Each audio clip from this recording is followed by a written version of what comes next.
Last week I was talking about how to get the best from your training as a master cyclist, and I got into the weeds of about focusing on aerobic capacity. And then someone wrote in saying, I'm a bit confused. People talk about power or heart rate, but never talk about it together. Which one's the most important to look at?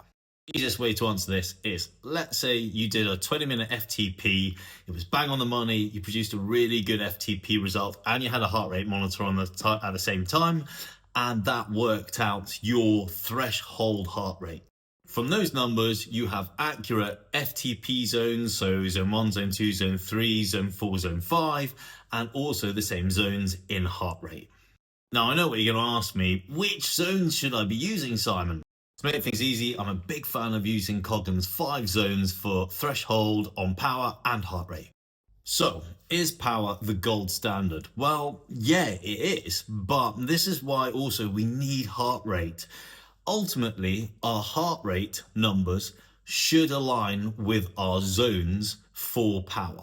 Here's the problem with heart rate. It takes a while for it to get up to the power zone, whereas power is power. So if you're doing zone 2, you're doing zone 2. If you slip into zone 4, you've slipped into zone 4 in power, and the power output is instant in showing you that happening. So heart rate lags. But here's the other side of heart rate.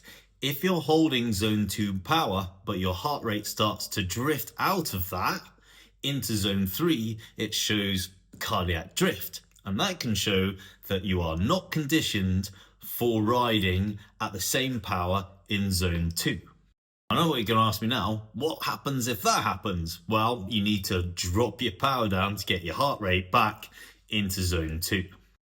And then off the back of that, you're going to need to do more proper, solid zone 2 riding to allow you to keep riding at the same zone 2 power to keep the heart rate aligned at the same power. Make sense? If you got any questions, drop them in the box below. And if you found this helpful, hit me a like and a follow.